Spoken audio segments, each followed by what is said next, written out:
North Korea and China have officially confirmed that Chinese President Xi Jinping will visit North Korea this Thursday and Friday. This will mark the first time for a Chinese leader to visit the North in 14 years, and also the first for Xi Jinping to visit Pyeongyang since taking office. The visit comes ahead of a South Korea-U.S. summit, as well as the G20 summit, all set for the end of this month. Today, we go in-depth on the significance and expected outcome of Xi's visit to the North with Dr. Bong Young-shik of Yonsei Institute for North Korean Studies. Welcome to our program. My pleasure. It's no secret that North Korea and China are traditional allies and still boast a sound relationship to date. But a visit to North Korea by a Chinese leader has been absent for 14 years. Why does it come now? 14 years, a long time, right, by any measure. And you're absolutely correct when you said that two countries have been traditional allies, but that does not necessarily mean that everything regarding bilateral partnership has been peaches and cream, especially under the leadership of Xi Jinping and that of Kim Jong-un. It was known that previous leader, current leader Kim Jong's father, Kim Jong-il, wanted to get the support and endorsement by Chinese Communist Party for the new leadership. His third son, Kim Jong-un. But Chinese government openly expressed their opposition to another hereditary succession from father to a son. And the refusal by the North Korean leadership to follow the Chinese path toward the economic reform and opening. So there was a bad blood between Xi Jinping leadership and Kim Jong-un leadership at a very personal level.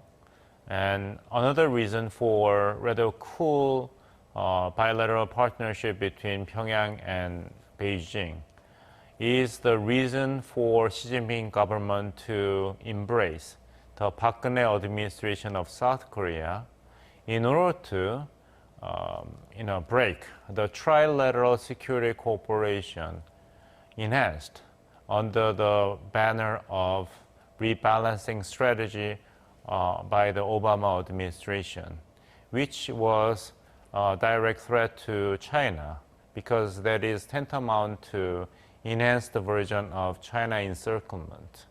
So Xi Jinping government made a tremendous effort to keep South Korea under the Park Geun-hye administration closer to China, away from the United States and Japan. That is why North Korea-China relationship for recent past has been rather remote and cool. Now, can we interpret President Xi's visit as part of China's attempt to engage more actively in resolving North Korea's nuclear issue? Right, but we have to keep in mind that this year marks the 70th anniversary of diplomatic normalization between China and North Korea. And Xi Jinping is only going to stay 2 days, one night, in Pyongyang in his state visit to North Korea. So it is not balanced. When you're going to celebrate 70th anniversary of bilateral relationship with such a short state visit, so that means that China is really careful not to give any decisive and definitive impressions on that China is backing North Korea unconditionally. China needs to keep North Korea in the right distance. North Korea is a strategic asset for China as a buffer zone between China and the deployment of U.S. forces on the Korean Peninsula. But at the same time, North Korea has been increasingly liable, strategic liability to China because of North Korea's nuclear and missile programs have been the main reason for the United States strengthening its military posture in Northeast Asia. So China needs to keep North Korea in the right balance as a strategic asset and strategic liability. That is why Xi Jinping wants to insert China's influence and leverage upon North Korea and on the Korean Peninsula, but at the same time, China cannot risk giving too much of the impression to the United States and other countries that China is going to save and protect North Korea at all cost. Well, a two-day trip is the shortest trip any Chinese leader has ever visited to North Korea. Now, what would North Korea gain from Xi Jinping's visit?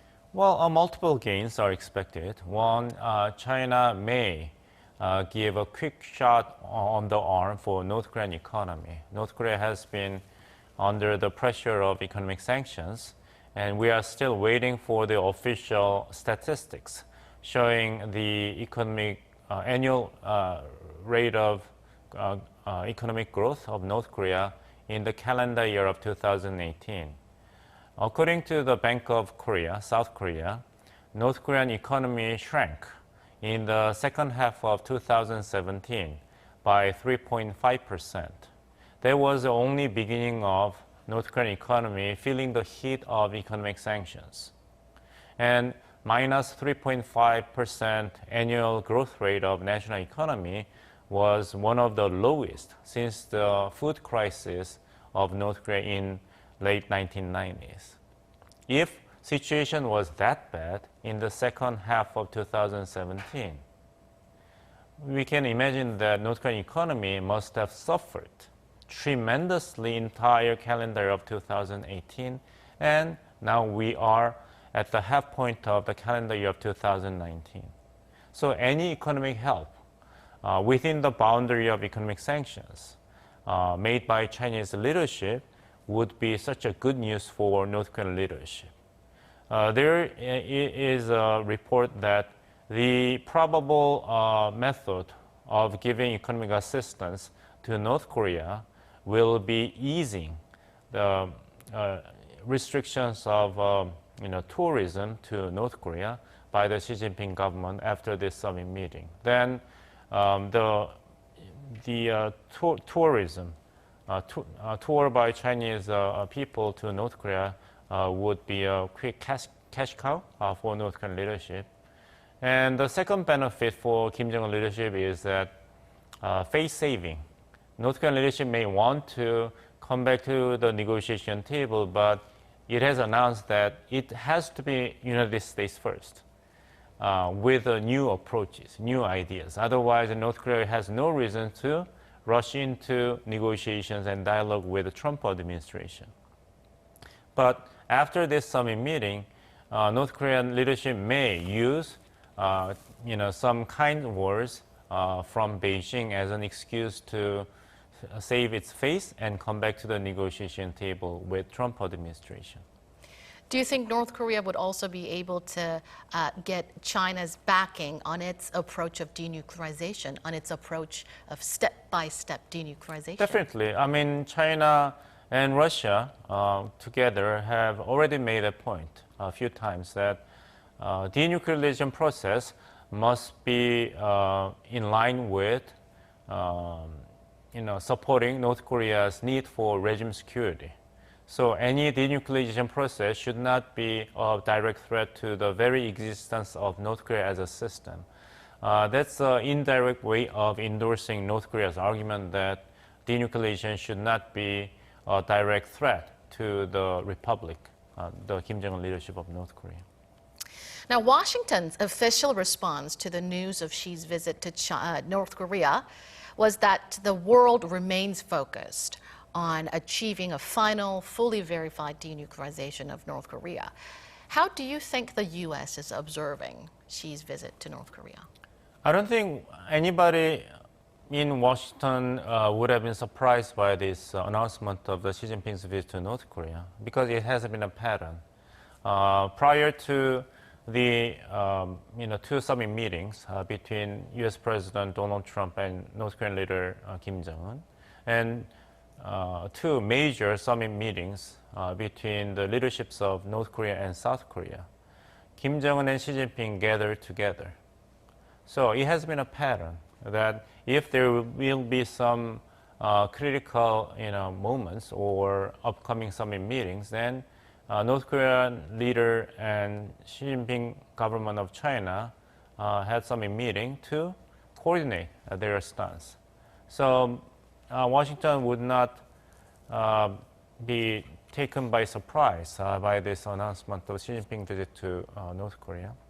And in addition to that, United States has no reason to oppose this development as long as anything would help the United States move closer to the ultimate goal, which is final and fully verified denuclearization of North Korea. So it's very pragmatic acceptance of the news that Xi Jinping and Kim Jong-il would have a summit meeting.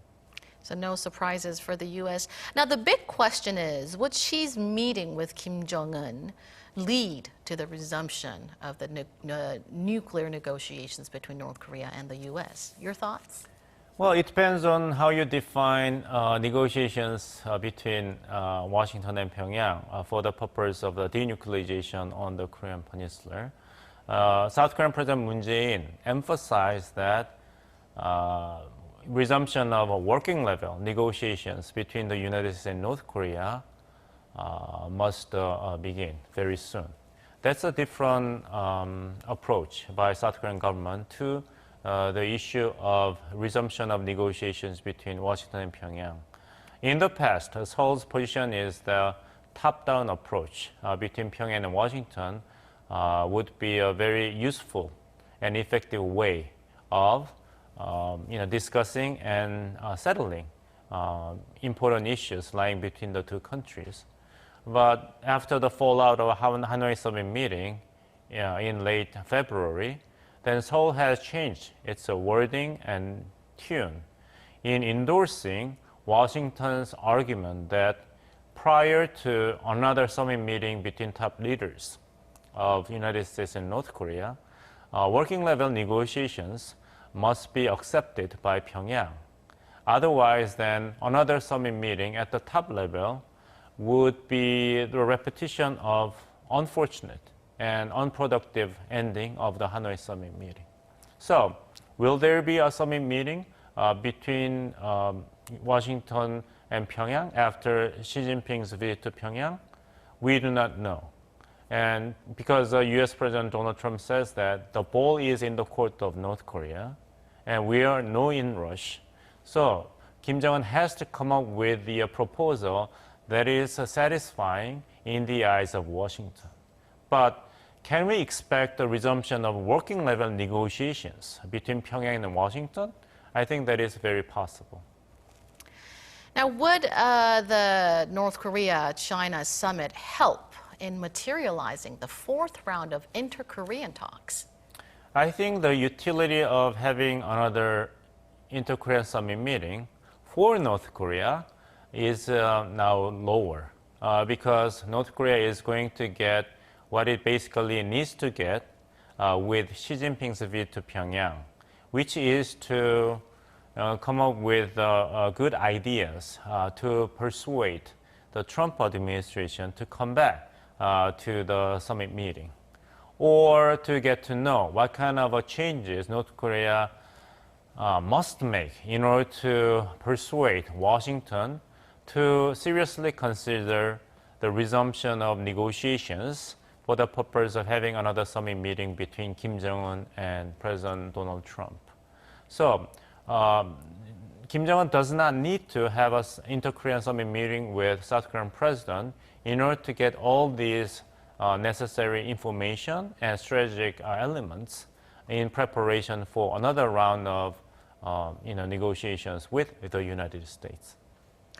Now, an interesting report was made by Voice of America recently. It unveiled a North Korean document which stated that North Korea's goal of the Hanoi summit was to gain Washington's recognition as a nuclear power. What do you make of this?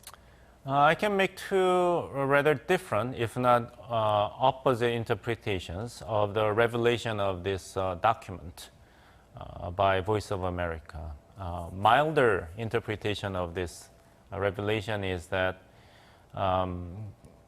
Mr. Kim Jong-un might have had genuine intentions of making at least partial denuclearization at the Hanoi summit meeting.